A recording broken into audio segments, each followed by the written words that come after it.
Hey yo les Nakamas, c'est Alexandre, j'espère que vous allez bien. Alors les gars, dans cette vidéo on va parler ensemble d'un manga et surtout d'un animé qui m'aura profondément marqué quand je l'ai découvert cette année. C'est vraiment un de mes plus gros coups de cœur de ces dernières années là, je l'ai même mis dans mon top 10 de mes meilleurs shonen sans exagération. C'est un animé et un manga qui m'auront laissé quand même pas mal de très bonnes saveurs en bouche. Je vais bien sûr parler de Shokugeki no Soma alias Food Wars. Le manga de Food Wars est à la base un manga de Shun Saeki et de Yuto Tsukuda. Il compte aujourd'hui plus de 30 volumes dans le Weekly Shonen Jump et en parution depuis 2012. C'est aussi un animé de plus de 61 épisodes, mais vu le succès de la série en général, croyez-moi que du coup tous les arcs du manga seront bien sûr adaptés en animé au fil du temps. En tous les cas, vous aurez l'occasion, si vous voulez découvrir l'animé, de retrouver tous les DVD et les Blu-ray DVD chez Kazé, du coup donc avec des petits animebooks comme ça, comprenant bien sûr les DVD, des petites images, des photos, des informations sur la série en général. Après les gars, je préfère le préciser dès le début de la vidéo, c'est pas une vidéo sponsorisée, c'est juste qu'une fois Kazé m'avait envoyé les Blu-ray, donc je profite de pouvoir enfin parler de Food Wars sur la chaîne pour justement vous les présenter en vidéo. Alors après en général, vous avez sûrement tous entendu parler de Food Wars et la Shokugeki no Soma, appelez-le comme vous voulez.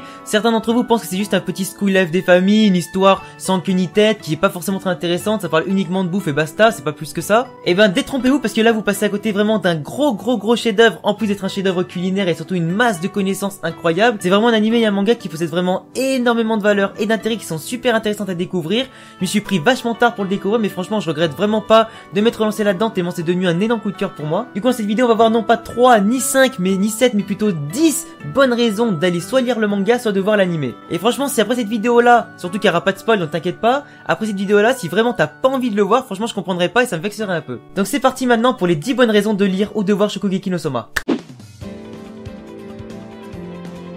Pour commencer du coup par le scénario, donc je trouve qu'il est quand même assez original par rapport à des shonen classiques. On y suit l'histoire de Yukihira Soma, le fils d'un cuisinier qui aide d'ailleurs son père dans le restaurant familial d'une cuisine assez traditionnelle. La cuisine est une véritable passion pour Soma qui passe tous les jours de sa vie à cuisiner pour les clients de base et ainsi pour devenir de plus en plus fort ou du moins un meilleur chef cuisinier. Un jour son père va s'en aller en voyage pour travailler à l'étranger et Soma va donc intégrer la célèbre école de Totsuki, là où tous les plus grands chefs ont étudié et progressé. Soma va donc vouloir prouver à tous les autres élèves qu'il est le meilleur cuisinier sans avoir fait d'études de cuisine avant et souhaite donc montrer que son expérience dans son restaurant familial lui a servi à devenir un monstre de cuisine. Surtout qu'il existe dans son école ce qu'on appelle le C10 alias le conseil des 10 regroupant les 10 meilleurs élèves de l'école et comme vous l'aurez deviné, Soma visera bien évidemment la première place. On va donc y découvrir beaucoup de personnages ultra intéressants, ultra charismatiques qui pourront chacun tirer leur épingle du jeu, un univers gastronomique chargé de connaissances sur lequel on reviendra tout à l'heure et qui est vraiment super intéressant. En plus de ça, nous avons du coup un ensemble de school life regroupant des filles vachement bien foutues et évidemment des petits mecs en rue souhaitant apprendre la cuisine. Pour moi, l'un des gros points forts de Food Wars, c'est d'avant tout d'avoir créé un univers qui se rapproche tout d'abord des systèmes du shonen classique avec un héros qui va progresser,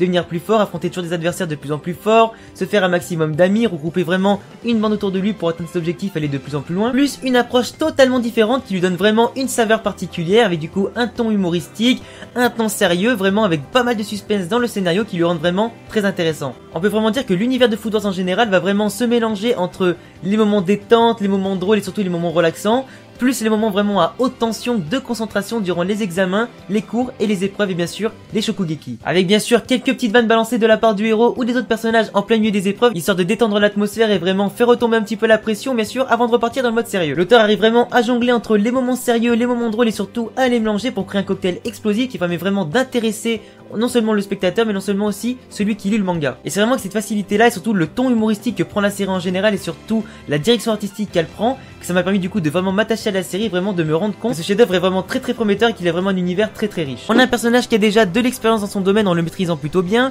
il va progresser au fur et à mesure en se mesurant à d'autres élèves très doués et sans forcément gagner à tous les coups. Ce qui laisse quand même pas mal de suspense dans la série avec pas mal de frustration à certains moments, voire même un certain soulagement en cas de victoire tellement on est à fond derrière Soma ou un personnage qu'on adore. Parce que oui, ce qui est bien aussi avec Food Wars, c'est que la plupart des personnages secondaires ne sont pas laissés de côté, on va autant les suivre eux qu'on va suivre Soma, on va tous les suivre différemment dans leurs épreuves, dans les différents duels auxquels ils vont devoir participer, et c'est pour ça du coup qu'on va pouvoir s'attacher à différents personnages qui possèdent différentes expériences et différentes compétences.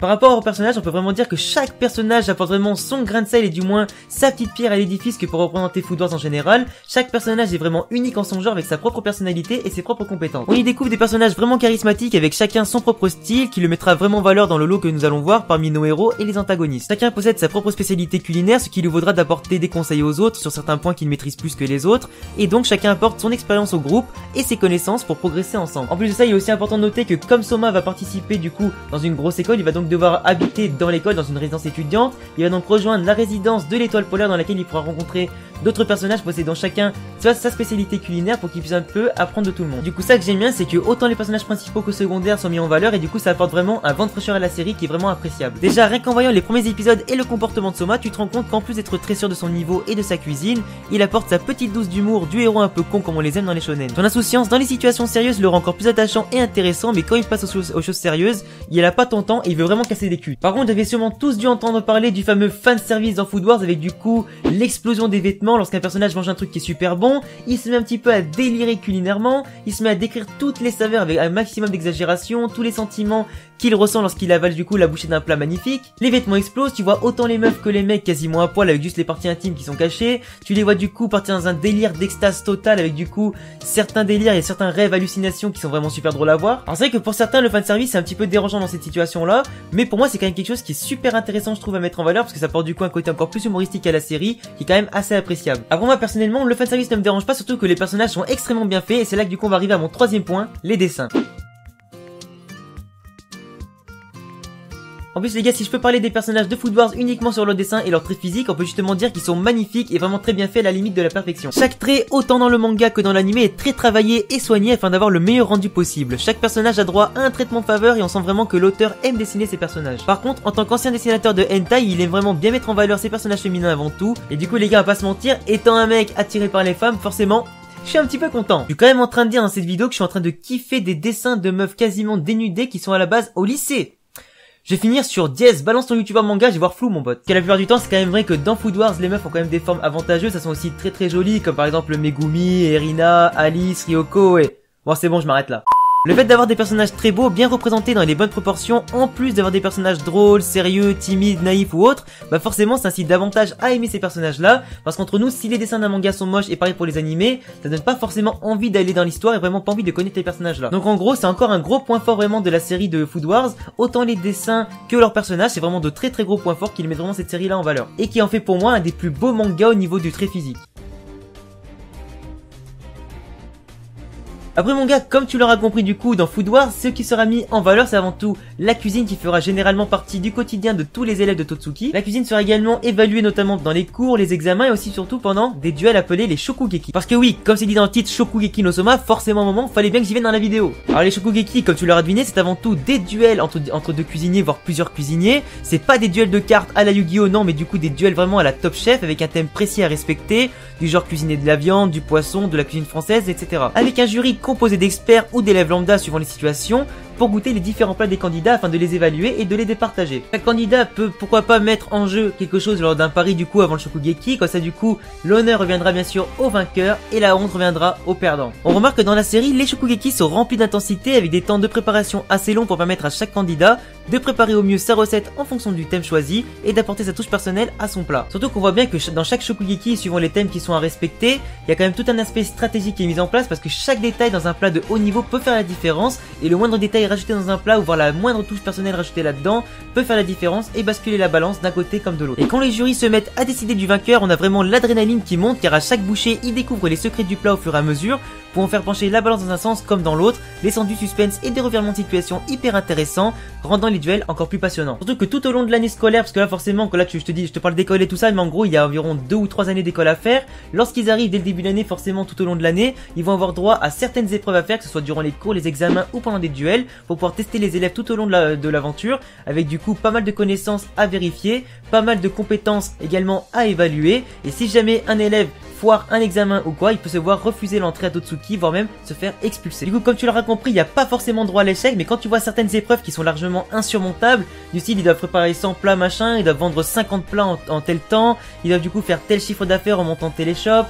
construire je sais pas tel plat avec telle contrainte et tout ça, il y a quand même pas mal de choses qui sont super intéressantes, qui mettent vraiment de l'adrénaline, qui mettent vraiment de la grosse pression envers du coup certains personnages qui sont peut-être plus ou moins en difficulté. Même le personnage principal des fois se retrouve très souvent en difficulté suivant les contraintes et les bâtons qu'on met dans ses roues. Du coup c'est pour ça que ça rend vraiment l'histoire encore plus intéressante, encore plus prenante, et t'as vraiment envie que du coup les personnages du moins que t'aimes réussissent, et t'as pas vraiment envie de voir l'échec tomber sur tes personnages préférés.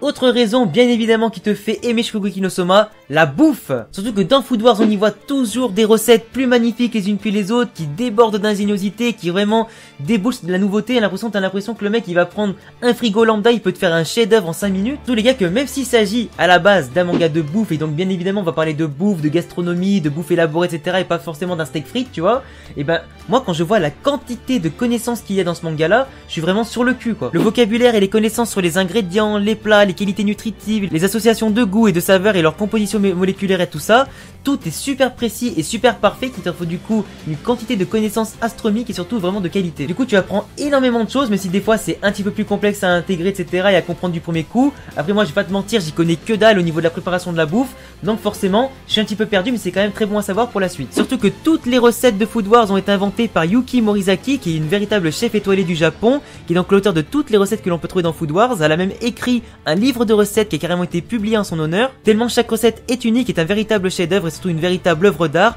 et témoins sont décrites et réalisées à la perfection. Chaque duel ou chaque épreuve, ou du moins chaque prétexte de la série amenant la création d'un plat, ce qui veut dire environ tout le temps, ça apporte à chaque fois son lot de nouveautés et de surprises avec des plats totalement fous, créés parfois avec 3 fois rien comme ingrédient ou du moins avec pas mal de contraintes. Donc t'as beau être un viewer de l'anime ou un lecteur du manga, je peux dire qu'après chaque chapitre, après chaque duel ou après chaque plat, t'as littéralement trop la dalle. Même si tu viens de t'enfiler un tacos kebab juste avant, c'est pas grave. Et moi je trouve que c'est ça aussi la magie de Food Wars, c'est réussir justement à donner envie, à faire vivre des émotions justement aux viewers, aux lecteurs, rien qu'à travers les images, rien qu'à travers leur détermination justement à te créer un plat, leur application dans laquelle ils mettent, surtout toute l'énergie qu'ils mettent pour créer un bon plat. Toi tu vois ça, tu te dis putain moi je sais à peine faire cuire des pâtes, ça fout un peu la mort quoi. Du coup ça donne vraiment envie d'apprendre, ça donne envie vraiment de regarder un petit peu leurs petites astuces, parce que même si c'est un manga de base, et ben c'est vraiment des conseils qui sont vraiment à donner en vrai, parce que c'est vraiment de la vraie qualité d'infos et de connaissances.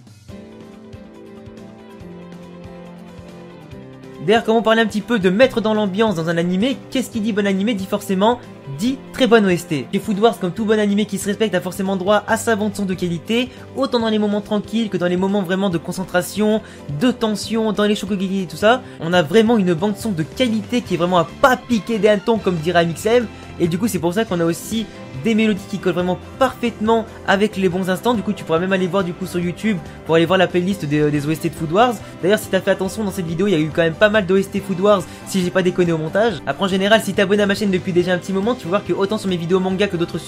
sujets, j'ai plutôt l'habitude de mettre des OST de manga comme Naruto, comme DBZ ou encore Food Wars. Parce que je pense qu'on est tous d'accord là-dessus les gars, pour moi un bon animé ne peut pas être un très bon animé s'il n'a pas de très bonnes OST, et on peut dire que celles de Food Wars sont vraiment excellentes. En parlant de rentrer encore plus dans l'histoire, l'autre gros point fort vraiment de Shokugeki no Soma qui est vraiment une très bonne raison de le suivre, c'est que ces arcs sont tous très bien travaillés, encore plus les uns que les autres, et plus tu avances, plus c'est encore bon, et plus c'est travaillé, plus c'est meilleur. Lorsque t'as l'impression d'avoir déjà vu un arc de fou malade, t'es même pas encore prêt de redescendre que déjà l'arc d'après commence vraiment sur les chapeaux de roue et t'offre un arc encore plus travaillé, encore plus dynamique et encore meilleur. Tu découvres à chaque fois de nouveaux personnages, certains personnages du coup travaillent encore plus pour développer leurs compétences, du coup tu les revois encore plus fort qu'avant. Tu découvres encore une fois de nouveaux plats, de nouvelles techniques, de nouveaux éléments qui te rendent encore plus intéressé. Les challenges, bien évidemment, comme j'ai parlé tout à l'heure de cours, d'examens, de Shokugeki à contrainte, t'as quand même pas mal de choses, de challenges qui deviennent de plus en plus ouf, de plus en plus durs, de plus en plus corsés. C'est forcément plus t'avances dans l'année, plus les challenges deviennent forcément de plus en plus exigeants pour voir vraiment qui est à la hauteur des exigences de l'école. Donc forcément, plus tu avances dans le manga, plus encore la tension augmente, plus l'adrénaline augmente et encore plus de suspense et d'intérêt dans la série. Après tout à l'heure nous avons parlé d'OST, mais bon, quand on parle aussi d'OST dans les animés, on parle aussi évidemment de doublage. Alors j'ai pas forcément vu les doublages en français pour voir ce que ça donne. En général moi je regarde tout en VO et on peut dire vraiment que les voix originales, donc japonaises de Food Wars sont vraiment excellentes et de qualité. Surtout que les seiyuu, donc les seiyuu si je dis pas de conneries, c'est le nom qu'on donne du coup aux interprètes ou du moins à ceux qui donnent leur voix justement au personnage. Ils ont vraiment dans le bon tempo, chaque voix colle bien au personnage, on a vraiment bien la bonne voix qui colle à la bonne personnalité de chaque personnage. Ça les rend du coup encore plus vivants, encore plus attachants. Surtout du coup il y a des personnages qui sont quand même assez bien adaptés pour faire pas mal de blagues et certains du coup ont vraiment la bonne voix qui te font rigoler quand tu les entends. Du coup c'est pour ça que du coup entre les OST, les chara chara design, les dessins, tout ça, les traits physiques et comment ils sont faits, et surtout avec la voix qu'ils ont, etc. et comment ils ont l'habitude de parler, leur personnalité. T'as vraiment une proximité de ouf avec les personnages de Food Wars, je trouve, et ça donne encore plus de faire partie de leur groupe, tu vois, et de passer limite un moment avec eux. Et je pense vraiment qu'un manga ou un animé qui arrive vraiment à te sentir comme un groupe, on va dire, qui arrive vraiment à t'intégrer limite à l'histoire, qui te fait vraiment rentrer dedans, comme si tu passais un excellent moment avec les personnages dans lequel t'as vraiment envie de passer du moment avec eux, t'as vraiment le sentiment de partage, tu vois. C'est vraiment un chef-d'œuvre pour moi, c'est vraiment un animé qui arrive vraiment à toucher le lecteur dans sa psychologie, vraiment dans sa vision des choses, et pour moi c'est le genre de manga ou d'œuvre qui a vraiment tout gagné. 9ème raison, et pas des moindres, parce que la vidéo commence vraiment à être un petit peu longue, c'est vraiment un de mes shonen préférés, donc vraiment c'est pour ça aussi que je vous en parle, c'est pas pour rien, j'ai pas l'habitude de vous présenter de la merde, tu vois. Donc si vraiment à moi ça m'a plu, comme je suis quand même un assez bon public, je pense que ça peut vous plaire à vous. Après c'est vrai que chacun a ses propres goûts, chacun a ses propres acceptations de certains genres de manga ou pas. Après franchement les gars, c'est vraiment une œuvre et un shonen que je vous conseille énormément, que ce soit pour le scénario, ses dessins, son humour, son fanservice qui est vraiment plus humoristique pour moi que juste dans la volonté de montrer des boobs, tu vois. C'est vraiment un univers qui est vraiment super riche avec énormément de connaissances, en termes de quantité que de qualité. Ça t'apprend énormément de choses, tu passes vraiment un très très bon moment, les arcs sont vraiment plus travaillés les uns que les autres, t'as vraiment un univers qui est vraiment super riche, plus riche en tout cas que ce que tu peux croire de prime abord quand tu crois que c'est juste un animé de bouffe, et c'est vraiment un univers qui m'a vraiment tapé dans l'œil, qui me laisse, comme je l'ai dit tout à l'heure, vraiment une très très bonne saveur en bouche à chaque épisode, et c'est vraiment du coup quelque chose que je trouve vraiment magnifique et qui mérite vraiment d'être dans mon top 10 et sûrement dans le vôtre. Donc au début j'ai vraiment eu du mal à me lancer, je m'étais dit comme vous, c'est peut-être un animé seulement sur la bouffe, ça a pas l'air super intéressant et tout ça, mais quand j'ai vu la badassitude du personnage principal, que j'ai vu un petit peu la personnalité de tous les autres personnages, vraiment l'histoire un petit peu, la richesse que peut avoir cet univers là, et vraiment tout, comment tout est ficelé en fait en termes d'humour, de tranquillité, de moments de tension, les shokugeki, l'intensité qu'il y a là-dedans, je suis directement tombé accro et j'ai vraiment dévoré tous les épisodes et tous les pages de scan en un rien de temps quoi. Du coup bref, va lire le manga, va voir l'animé, après ça on pourra en parler autour d'une petite bouffe. Alors par contre vous allez peut-être m'insulter etc, mais j'ai pas du tout de 10ème raison d'aller voir Shokugeki no Soma, parce que je trouvais que quand même que dans le titre de mettre 9 raisons d'aller voir machin, ça sonnait moins bien, du coup j'ai préféré mettre 10 parce que bon, je préfère les chiffres ronds et j'ai pas envie de me faire chier. Et voilà les gars, c'est tout pour cette vidéo. Je pense quand même qu'elle est assez longue, donc quand je dis c'est tout, il y a quand même pas mal de choses qui ont été dites. Je pense vraiment que c'est une œuvre qui mérite vraiment le coup d'œil, qui mérite que vous vous y intéressiez bien plus que ça. C'est vraiment une œuvre qui mérite d'être dans votre top 10 ou dans votre top animé, parce que c'est vraiment super intéressant. T'as plein de trucs à apprendre, c'est drôle, c'est vivant, les personnages sont super cool, l'histoire aussi. Il y a pas mal de rebondissements, il y a du suspense, il y a de l'intensité, il y a tout ce que t'aimes vraiment dans un shonen ou dans un manga ou un anime en général. Donc je t'invite vraiment à aller le voir à partir de maintenant. Donc bref mon gars, si t'as aimé cette vidéo, je t'invite déjà à t'abonner à ma chaîne, ça me fera super plaisir de voir que la communauté des Nakama s'agrandit de jour en jour. Tu peux me laisser un gros pouce bleu si t'as aimé cette vidéo qui me tenait vraiment très à cœur, donc j'espère vraiment qu'elle fera quand même un certain nombre de vues, parce que j'ai vraiment envie de faire connaître cette œuvre là au plus grand monde. Tu peux me rejoindre sur tous mes réseaux sociaux, à tous mes liens en description. À bientôt pour une prochaine vidéo, ciao.